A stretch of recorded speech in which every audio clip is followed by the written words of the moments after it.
안녕하십니까. 오늘은 부동산을 사고 투자하고 하는 거는 데이터, 수치가 아니라 심리학이다로 한번 얘기해 보겠습니다. 일단은 제가 주말에 머리를 했습니다. 이렇게 제 파마 해줬어요. 파마. 제 여동생이 어머니랑 같이 소동에서 미용실 조그맣게 합니다. 여기서 저희 여동생이 해줬는데요, 파마 해줬어요. 제가 유튜브를 제거 본다더라고요. 보면서 머리가 어떻게 해줘야겠나 연구를 많이 해서 나온 머리입니다. 이게 괜찮습니까? 뭐 머리 하실 분들, 소동이나 이런데 머리 하실 분들 어머니하고 우리 여동생 하고 있으니까 도와주러 가십시오. 소동에 초음 미용실이라고 있습니다. 대놓고 광고하는 악 광고, 우리 엄마랑 여동생 푸시해준 악 광고입니다. 이제 본론으로 들어가겠습니다. 부동산은 왜 심리학이냐? 옛날에는 수치로 많이 했어요. 수요와 공급, 경제학의 제일 기본이죠. 수요가 없으면 갭 투자를 할 때 보통 옛날에는 2년을 보고 갭 투자를 했었습니다. 안녕하십니까. 안녕히 가십시오. 갑자기 영상 촬영 중에 차주님이 차 맡기러 오셔서 그대로 이어가겠습니다. 상대방 과실 대물 100%로 디펜더, 뒷범버 이렇게 받쳐왔어요. 수리하러 오면 뒷범버가 기존 손상이 여기에 있었거든요. 이런 손상은 서비스로 같이 해드립니다. 같은 뒷범버니까. 예, 신호정비는 그렇게 합니다. 예, 이제 다시 넘어가서 부동산은 옛날에는 수요 공급의 원칙에 따라서 많이 움직였어요. 옛날에는 이제 갭 투자라는 게 보통 한 10년, 15년 전에 나왔었는데요. 매매가가 3억인데 전세를 2억에 샀다. 그럼 내 돈 1억을 주고 이 아파트가 내 거가 되는 거죠. 그런 거를 갭 투자라고 하면서 10년 전까지, 한 5년 전까지만 해도 수요 공급이 제일 중요한 포인트였습니다. 부산에 1년에 한 10,000가구 정도가 새 아파트가 들어와야 적정 수량이라고 하는데 2022년도에는 입주 물량이 10,000가구에서 절반도 안 되는 3,000가구밖에 안 되는 거예요. 그러면 2022년도에는 물량이 없네. 그러면 2000년도에 사가지고 2022년도에 팔면 그쯤 되면 집값이 좀 오르겠구나. 전세가도 오르고 매매가도 오르고. 왜냐면 사람들이 살 집이 없으니까. 그런 식으로 해서 투자를 많이 했었습니다. 그리고 실제로 그게 많이 맞았고요. 입주 물량이 없었을 때는 좀 매매가 전세가가 올라가고, 입주 물량이 많은 때는 전세가 매매가가 좀 떨어지는 현상이 있었어요. 부산에도 있었고 전국적으로 다. 근데 요새는 그런 현상이 발생하는 지역도 있지만, 그런 현상보다는 요새는 수요 공급보다는 심리학이 더 영향을 미친다고 생각합니다. 그 얘기가 뭐냐? 부산이 뭐 내년도 그렇고 내후년도 그렇고 입주 물량이 많이 남아 있습니다. 내년에 말에 입주하는 동래 레미안 아이파크, 그 세대 수만 해도 거의 4,000세대예요. 그리고 뭐 부산 전국적으로, 부산을 전체로 봤을 때도 입주 물량이 적지 않습니다. 근데 지금 부산이 폭등하고 있는 거. 그 다음에 김포도 지금 검단 신도시부터 해서 근처에 김포 안에서도 그렇고 입주 물량이 어마어마하게 많이 쌓여 있습니다. 그런데도 김포가 지금 어마어마하게 뜨고 있어요. 2억, 3억씩 오르고 있어요. 왜 그러냐? 김포 같은 경우는 비규제 지역이 된 거죠. 규제 지역을 피하면서 대출도 그렇고 풍선 효과로 올라간 거고요. 부산 같은 경우에는 뭐 여러 가지 요인이 있지만 일단 입주 물량은 피하고, 전국적으로 봤을 때 부산 제2의 도시인데 수도권에 비해서 집값이 싸다. 그래서 뭐 해운대 쪽 라인, 남천동, 수영구 쪽 라인, 남구 쪽 라인, 동래구, 금정구까지 엄청나게 오르고 있죠. 입주 물량이 많은데도. 예전에는 데이터를 가지고 움직였지만 요새는 정부가 내놓은 정책들이나 그 다음에 뭐 저금리도 있겠죠. 그런 것들로 인해서 심리적으로 사람들이 패닉 바잉을 하고 있는 현상이 지금 발생하고 있습니다. 그러니까 투자자들이 들어가는 건 패닉 바잉은 아니고, 투자자들은 이제 정부 얘기 막았구나, 그러면 여기 비규제 지역 가야지. 제일 처음에 정부가 했던 정책이 15억 이상은 대출 안 해준다. 그러면 이제 15억 밑에 이제 중저가들 9억대.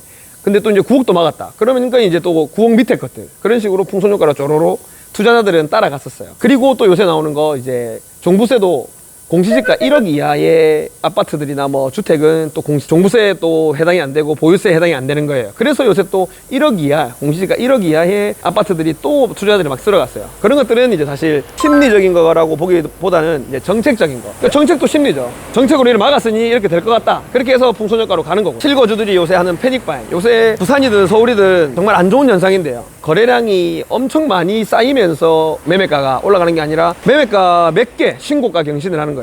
9억짜리 나왔는데 9억짜리가 갱신됐다. 그러면 다음 매물은 바로 9억 5천. 또 9억 5천 팔렸다. 그럼 또 바로 10억. 이렇게 지금 매매가가 올라가고 있어요. 꾸준히 뭐 9억, 9억 1천, 9억 2천 이렇게 매물이 조금씩 이렇게 올라가야 되는데, 이게 투자자들이 사는 거는 별로 없습니다. 요새 고가 아파트들은 뭐 서울 강남도 마찬가지고, 부산에 해운대에 있는 아파트도 마찬가지고, 동래구, 수영구, 남구 이런 대장 아파트들 사는 사람들 10억 넘어가는 아파트들은 보통 보면 투자자들이 아니에요. 실거주예요. 투자자들이 그걸 고점에 사고 있으면 그 투자자들은 투자 안 해야죠. 바보죠. 보통 이제 우리 같은 투자자들은, 잘하는 사람들은 지금 실거주한테 팔고 나가는 타이밍이고요. 지금 투자를 하는 사람들은 패닉 바잉입니다. 왜냐? 임대차 3법도 실행을 소급 적용하면서 사람들 급하게 만들어줬고, 매매가도 많이 오르고, 전세가도 많이 올라요. 뭐 폭락론자들 라이트하우스나 쇼킹부동산, 김종갑 뭐 이런 사람들은 떨어진다고 하는데 안 떨어지잖아요. 지금 안 떨어지잖아. 어떡할 거야 안 떨어지는데. 전세를 구하고 싶어요. 근데 전세를 구하러 가는데 전세가 없어요 지금. 근데 매매를 찾아보니까 전세가하고 매매가 차이가 얼마 안 나. 그리고 저금리지. 그러니까 울며 겨자 먹기로 패닉 바잉을 하는 겁니다. 입주 물량이 많아도 그냥 사는 거예요. 어떻게 하겠냐. 내가 지금 살 집이 없는데. 그리고 집값은 정부에서는 떨어질 거다. 문재인 대통령님이 원성 회복시킬 거다 하는데 안 되고 있잖아요. 그 말 한 이후로 더 올랐어요. 그러니까 사람들이 패닉이 나가서 바잉을 하는 겁니다. 사는 겁니다. 이런 것들도 하나하나 다 심리적인 거예요. 우리 같은 투자자들은 그런 심리를 이용해서도 투자를 하고 뭐 데이터를 이용해서도 투자를 많이 해요. 부동산뿐만 아니라 주식도 마찬가지입니다. 할 얘기가 너무 많지만 요새 빅히트 상장해서 뭐 빅히트로 인해서 돈 많이 까먹은 사람 많죠. 그것도 다 세력들이 다 하고 나갔잖아요. 그런 세력들은 뭐라 안 하고 부동산 뭐 적폐 세력만 뭐라 하고 아무튼 할 말이 많습니다. 하지만 오늘은 그 말 할 게 아니니까 그래서 오늘의 결론은 제가 답을 드리지 못해요. 사라 마라. 근데 지금 요새 흘러가는 부동산 투자의 흐름, 그 다음에 실거주의 아파트의 흐름이 옛날에는 수요 공급이 뭐 1순위였는데 요새는 수요 공급이 1순위보다는 이 유동성이 어떻게 흐르는지, 이 풍선 효과가 어디로 가는지, 살지 말지, 그 다음에 정부의 정책이 아주 큰 영향을 미칩니다. 정부의 정책이 워낙 왔다 갔다 하는데 2년, 3년 뒤에를 부동산의 미래를 예측하는 건 정말 힘든 시기가 됐고요. 왜냐면 입주 물량 가지고 움직이지 않으니까, 심리적으로 움직이니까. 그 입주 물량보다는 심리적으로 많이 영향을 차지한다. 패닉 바잉 하시는 분들 심정도 이해하고 투자를 하고 싶은 사람도 어디 투자할까 고민된 것도 이해를 합니다. 이 영상이 도움이 될지 모르겠지만 제 생각을 좀 많이 얘기해 봤습니다.